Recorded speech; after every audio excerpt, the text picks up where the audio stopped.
E aí, pessoal, bem-vindos a mais um conteúdo da TD Web Conference 2021. Estamos de volta. E eu aposto que vocês dois nunca andaram de disco voador, assim, igual dessa vez. Ainda não. Pois é, a gente vai falar bastante de experiência do consumidor, experiência do cliente aqui, né? Tá aí uma experiência inédita para vocês. Estou aqui para apresentar meus dois convidados da vez. Estou aqui com a Lídia Rogério, que é Head de Qualidade Digital da Vivo. Obrigado por estar aqui conosco, Lídia. Eu que agradeço, uma honra. E também o Everton Arantes, que é CEO da Prime Control. Obrigado por estar aqui conosco, Everton. Prazer, obrigado pelo convite. Como eu falei, né, a gente vai falar bastante de experiência do cliente aqui, é fundamental em qualquer relacionamento de empresas atuais, né, que querem estar cada vez mais presentes e mais ativas no mundo de hoje. Everton, para a gente falar um pouquinho, né, como é que é essa relação aqui? Explica para a gente o que acontece aqui. Então, nós hoje estamos apoiando, como parceiros, né, da Vivo, toda a jornada deles de qualidade digital. Tem como foco em levar uma experiência, levar melhorias contínuas e novas experiências para os consumidores da Vivo, né? Uhum. Lídia, Head de Qualidade Digital, que é um peso grande aí, né, quando se trata de Vivo. Muitos clientes, muitos atendimentos diários. Bastante. A gente está falando de clientes de todos os segmentos, de todos os portos. Então é um desafio bem grande. Com certeza. Bom, vamos entender o case de vocês aqui, né? O que vocês estão trazendo, o que foi feito por lá. Vamos rodar o vídeo para a gente entender primeiro.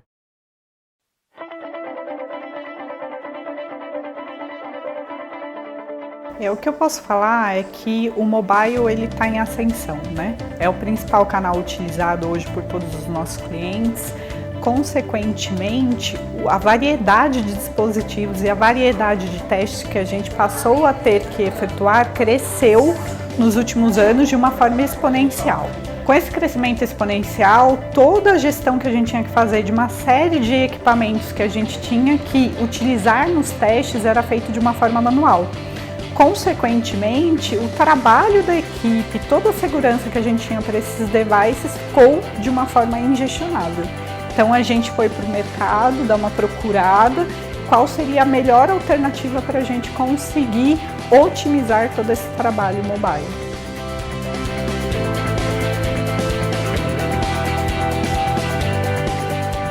Um dos requisitos do laboratório mobile foi que ele fosse trabalhado com aparelhos reais e não aparelhos simulados. Com base nisso, os nossos testes têm um nível de assertividade muito maior do que outros tipos de device farm que ficam disponibilizados em nuvem.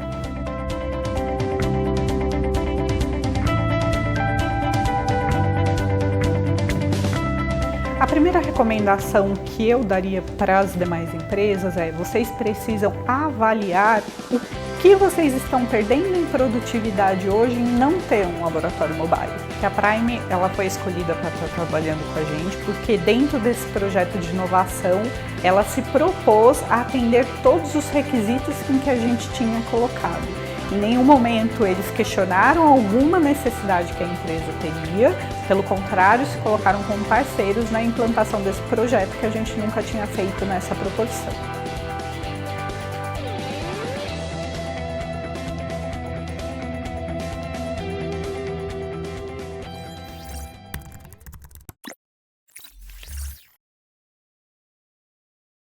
Bom, agora que todo mundo está na mesma página, né? Sabemos que a gente está falando aqui, está todo mundo falando de testes de qualidade para que o cliente no final não seja impactado quando se tem alguma mudança, né?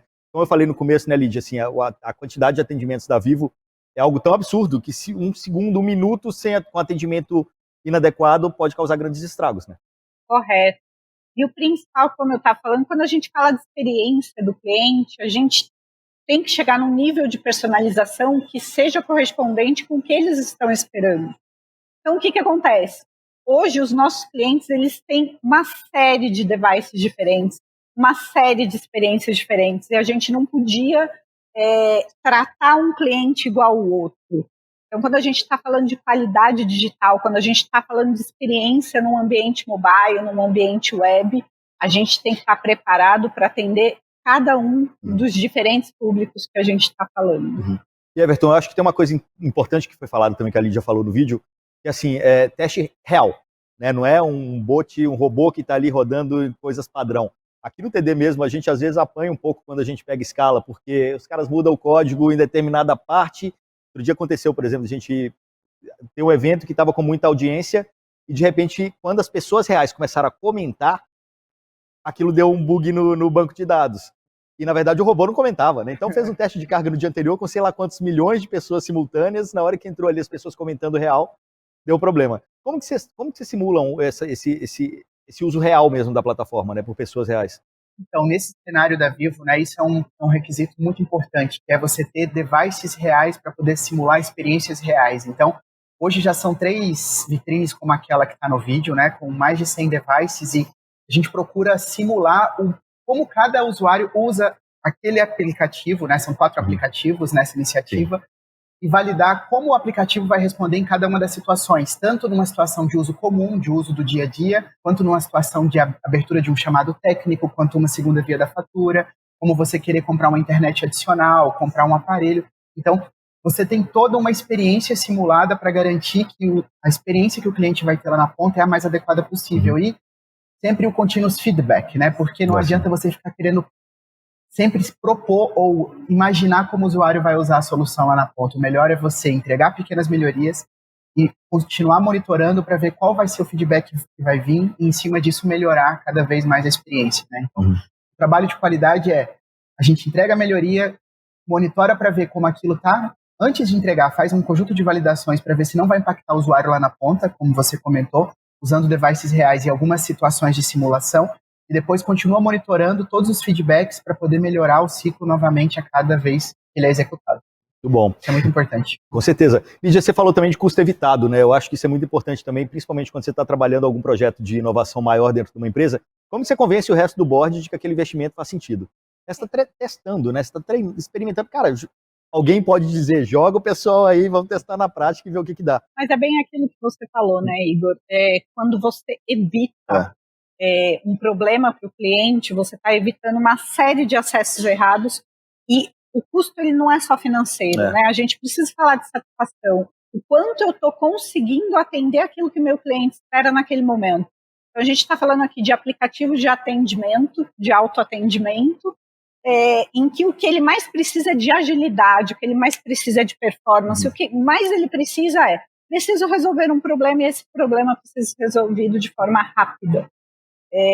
Então, quando a gente começa a antecipar qualquer problema que ele pode ter, a gente tem um ganho muito grande em relação ao como ele está se relacionando com a nossa empresa, porque ele fica mais satisfeito, porque o objetivo dele foi realizado, ele quer resolver aquele problema, ele quer resolver aquele atendimento em um formato rápido, e é isso que a gente proporciona. Então, perfeito, a gente tem uns casos aqui no evento, a gente está falando bastante sobre atendimento ao cliente, sobre Customer Experience, sobre Customer Success. Tem um caso muito legal que é da Nestlé, quando eles começaram a trabalhar dados e começaram a entender preditivamente o que aquele cliente quer, eles resolveram 98% das ligações que eles recebiam por queixa deixaram de acontecer, porque eles começaram a prever né, que ia chegar naquele limite. Então conseguiram mitigar aquele problema logo antes. Como que está essa questão da qualidade do atendimento na Vivo? Assim? Como que é essa cultura ali dentro? Como que vocês trabalham isso para que isso realmente norteie todo o atendimento? Hoje a gente faz uma série de iniciativas, tanto pré quanto pós-utilização do cliente, né? A gente tem uma série de labs em que a gente realiza com os nossos clientes em loco, a gente acompanha a experiência que eles estão tendo e depois a gente também acompanha todo o NPS num formato também já preditivo em relação a como está a tendência do que os nossos clientes estão gostando mais, do que eles estão gostando menos. Esse acompanhamento ele é feito em formato real-time.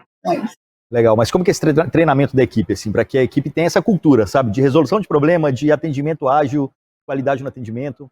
A primeira coisa que a gente faz dentro da empresa estamos trabalhando em uma parte que é extremamente tecnológica, a gente está falando aqui de autoatendimento, de inteligência artificial, de bots, de uma série de coisas, mas a primeira coisa para mudar a cultura é o que essas pessoas estão ali dentro estão pensando. Então, a primeira coisa que eu falo para o time que a gente está montando você precisa gostar de pessoas.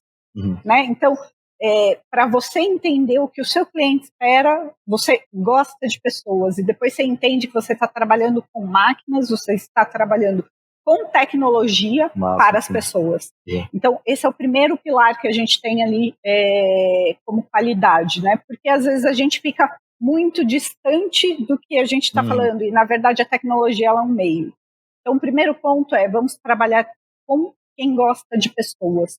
No segundo ponto continuous feedback. Então, a gente está constantemente ouvindo o nosso cliente, ouvindo queixas deles e vendo o que a gente pode fazer para estar sempre melhorando.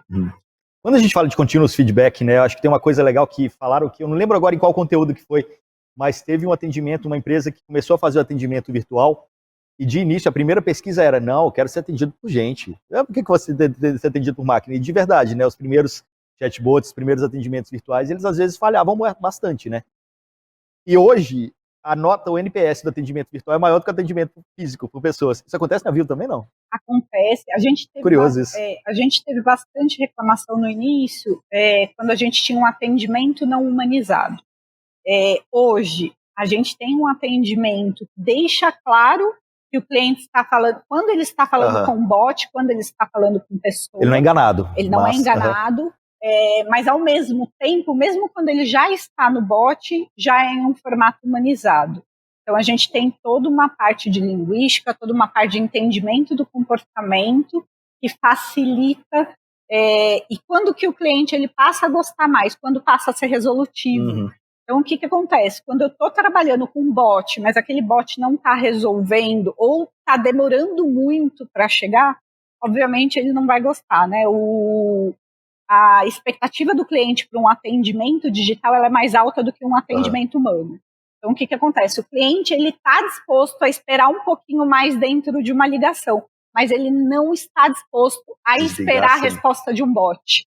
Então, por isso que o trabalho de qualidade ele é extremamente importante. Um dos itens que a gente monitora com frequência é toda a parte de performance. Um atendente pode virar e falar, um atendente humano, né? Ele pode virar e pode falar assim, oi, aguarda um instantinho que eu já volto. O cliente vai aguardar. Um bot, um atendimento digital. E bota aquele barulhinho ainda de teclado, né? Para me imitar, pelo amor de Deus. Um atendimento digital, o que ele precisa? Ele precisa de um atendimento de resposta na hora, né?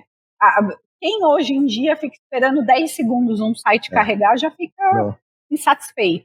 Então, quando a gente fala de digital, a gente precisa humanizar e a gente precisa ser rápido. A tolerância ali para uma resposta no digital é bem diferente de uma tolerância para uma resposta no humano.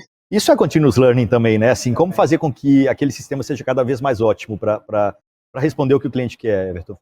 Então, na prática, hoje você tem que ter um conjunto de soluções que monitoram todos os seus sistemas lá na ponta, mapeando tudo o que está acontecendo com o seu cliente, né? Então, você tem que mapear onde ele está parando, onde ele está demorando mais tempo para poder evoluir, onde ele está tendo, a palavra fricção, né? Vem muito do varejo, né? Do e-commerce, mas ela acontece em tudo, né? Então, onde tem fricção, onde o cliente fica parado por alguma dificuldade ou por alguma lentidão, é onde você vai ter que ter ação muito forte. E para isso tem que estar tudo muito bem mapeado, tudo monitorado, né? A gente fala que um sistema que não é bem monitorado, dificilmente ele vai conseguir entregar grandes evoluções que impactam os clientes, porque você não vai conseguir entender a experiência que seu cliente está tendo lá na ponta e nem retroalimentar o conhecimento de quem está cuidando da tecnologia, porque a tecnologia só existe para melhorar a experiência dos clientes, melhorar a experiência das pessoas, tornar nosso dia a dia mais simples, né?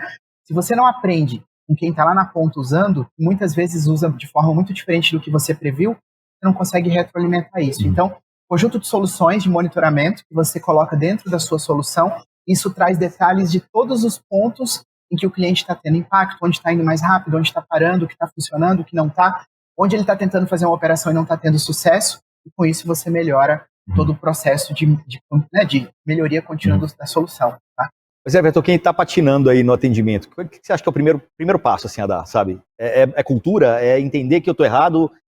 Como dar o primeiro passo? Na minha visão, o primeiro passo é olhar para o cliente, é botar o cliente no centro de tudo, tá? Porque no final, muitas vezes a gente entra no chatbot de algumas empresas e você não consegue resolver o seu problema. Você entra, aí você digita uma opção, ele te joga para um lado, aí você digita outra opção. Hoje mesmo, eu estava marcando um atendimento e quando eu clicava no login, ele me jogava para o chat pro WhatsApp. Quando eu ia no WhatsApp, ele me mandava voltar para o site e aí eu ficava no loop infinito. Então, quem está lá não está monitorando a experiência, porque se estivesse, estaria vendo que os clientes estão indo e voltando sem conseguir resolver o problema. Então, o primeiro ponto é coloca o cliente no centro, entenda como o seu cliente está usando a sua solução, trate isso como prioridade zero. E a partir daí, com certeza, você vai conseguir melhorar a experiência que ele está tendo com você e criar uma relação mais forte. Né? E uma parte legal também, né, até complementando o que o Everton falou, a gente está disposto a ouvir o feedback. Então, às vezes, a gente fica com uma visão muito viciada. Então, temos aquele caminho para o cliente seguir. E, às vezes, ele pode te dar uma sugestão, ele pode te dar um insight para fazer um caminho mais fácil. Então, estar aberto a essa escuta ativa que a gente fala, né, é um papel fundamental. Tem outra coisa que eu acho importante também, assim, hoje, pega a Vivo como exemplo mesmo, né? Tem atendimento ali pela ligação, você tem o aplicativo, não sei se tem o WhatsApp, mas são tantos canais, né? A loja, como unificar todas essas conversas também, né? Fazer com que aquela pessoa seja vista como um cliente, uma pessoa, né? Porque ela pode entrar em contato com várias frentes e ter que responder o CPF toda vez, né? Enfim, aquele problema. As iniciativas omnichannel, elas são fundamentais nesse cenário, né? Então, o cliente, ele tem que ser visto como um só dentro da empresa, independente do formato de atendimento que ele está tendo. Então, se ele procura um atendimento humano, se ele procura um atendimento digital, e sim, temos o WhatsApp, temos toda a parte bot, temos também toda a parte de aplicativos. O principal canal de relacionamento hoje é a parte de aplicativos, né? E aí eu acredito que essa iniciativa omnichannel de personalização, né? Quando eu estou falando com aquele cliente, ele é único perante a Vivo, é o principal ponto, né? Antes a gente tinha estratégias que a gente falava de segmentação. Então, vamos segmentar um público, né? Isso daí já ficou um pouquinho no passado. Hoje a gente fala com um cliente e não com um público segmentado. Como chegar nesse ponto, assim, né? Como que vocês têm trabalhado com os clientes para que eles entendam de verdade o Omnichannel? Onde que os clientes mais erram no Omnichannel? Como que vocês podem ajudá-los? Então, a parte de tecnologia, né, nós entramos muito na jornada de qualidade. Então, como fazer com que aquele desafio que o cliente quer abraçar, a gente possa fazer com que aquilo aconteça sem ter desperdícios, sem que ele faça um grande investimento e o resultado não aconteça na ponta. Então, a gente vai entrar em toda a jornada olhando se a estratégia de tecnologia dele está prevendo a qualidade lá na ponta com os clientes que ele vai estar atuando, né?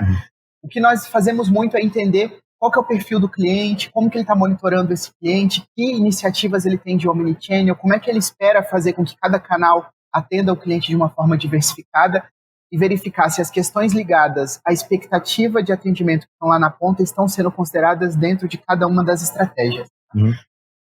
Uma parte fundamental, quando a gente fala de qualidade, a gente estava muito acostumado no passado a fazer teste unitário, cada equipe faz uma partezinha do seu teste.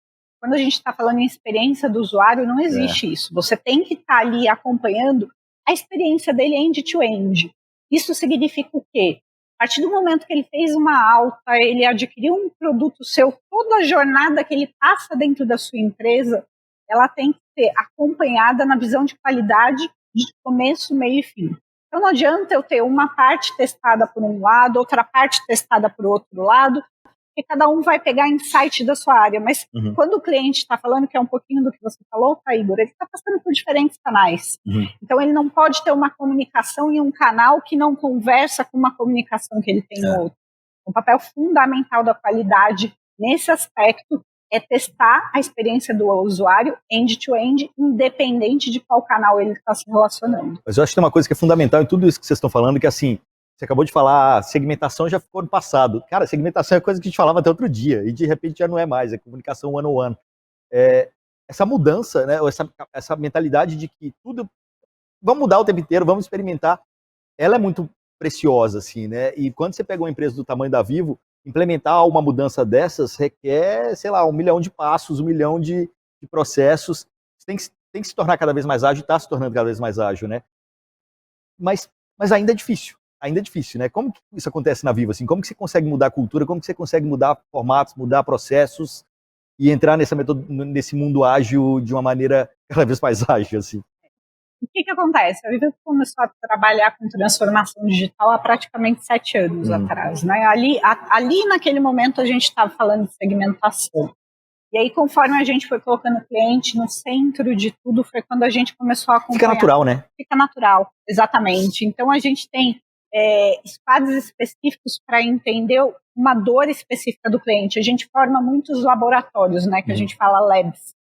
Então, vamos entender o que esse cliente específico está falando e a gente faz toda a jornada dele. E aí, o que a gente tem de insights de cada ponto. Então, a gente já está muito no sangue a gente ouvir cliente a cliente. Ah, mas vocês têm milhões. de clientes, a gente tem milhões de clientes, mas tem uma cultura muito grande de vamos escutar cada um desses clientes, vamos entender como que a gente consegue identificar qual é o principal problema que a gente está tendo e simular as diferentes personas, né? Como que a gente tem a jornada para cada uma delas. Everton, você acha que esse talvez seja um ponto crucial dos clientes, assim, tipo, mudar a cultura mesmo e fazer com que as coisas evoluam de uma forma mais rápida?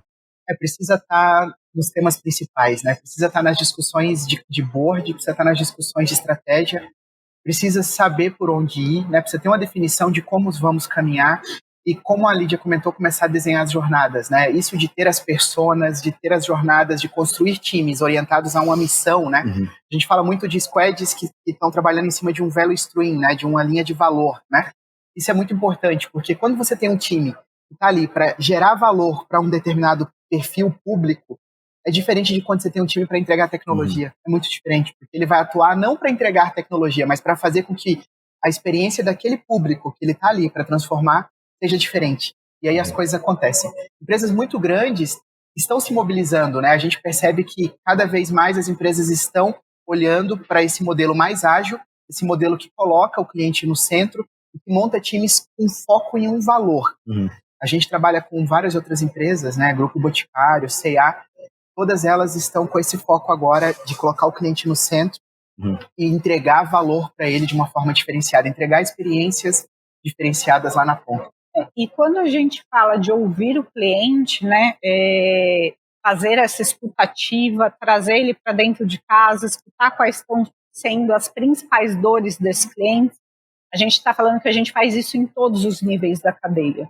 Então, o Everton até comentou aqui do board, mas não existe um papel dentro do time que é responsável por ouvir o cliente. Então, quando a gente está fazendo um labs, que a gente vai entender qual foi essa jornada e quais pontos são passíveis de melhoria, vem o time inteiro junto. Vem o dev, vem o tester, vem o AF. Sim. Então, o time inteiro está ali para escutar, porque as propostas do que a gente pode melhorar na experiência do usuário vêm do cliente e podem surgir na ideia de qualquer pessoa do time. Isso é mudar a cultura. Não existe um papel que esse é o papel que fala com o cliente. Não. Todo mundo precisa escutar. Mesmo aquela pessoa que vai fazer a codificação, porque às vezes ela pode ter um insight também, porque ela sabe como funciona. Putz, isso é a dor dele, só que eu consigo resolver muito facilmente. Então, trazer o cliente para o foco, como você falou, né, Everton, tem que estar em todos os níveis da cadeia. Tem que estar no sangue de todo mundo mesmo. Perfeito, pessoal. Bom, a gente está chegando ao fim da nossa conversa. Mais algum insight, mais alguma coisa que você acha que vale a pena trazer para o pessoal, Everton? A gente falou pontos muito legais. Eu acho que essa questão do cliente no centro de uma forma organizada, estruturada, né? Olhando para ele, entendendo e conhecendo esse cliente é muito importante, né? Porque muitas vezes o cliente parece estar no centro, mas não está. Porque você está fazendo algo porque alguém achou que era legal e não olhando para a experiência que você quer entregar na ponta. E, na minha visão, sempre focar no continuous feedback, que é como é que eu entendo se aquela experiência que eu entreguei de fato gerou o resultado que eu gostaria. Porque muitas vezes está tendo muitas entregas e aquilo não está agregando valor e você está desperdiçando energia de todo mundo. Então, o continuous feedback tem que ser a base de toda a retroalimentação do trabalho. Perfeito, Lid. E você? Algum último recado para o pessoal? Última lição que vocês aprenderam lá na Vivo? O que a gente vê muito no mercado, né? Hoje em dia tem muitas empresas que comentam, o cliente está no foco para mim, né? O cliente ele está no foco para cada uma dessas empresas proporcionalmente ao investimento que essas empresas estão fazendo. Não só financeiro, mas de esforço, em aculturamento, enquanto elas estão realmente investindo em ter esse cliente no centro. É o investimento em qualidade, é o investimento em estar fazendo esse tipo de escutativa com o cliente. Acho que é um pouco disso. Perfeito! Bom, conversei aqui com o Everton Arantes, que é CEO da Prime Control, e da Lídia Rogério, e com a Lídia Rogério, que é Head de Qualidade Digital da Vivo. Obrigado demais por estar aqui conosco, pessoal. Agradeço. Isso aí. Até a próxima. Valeu.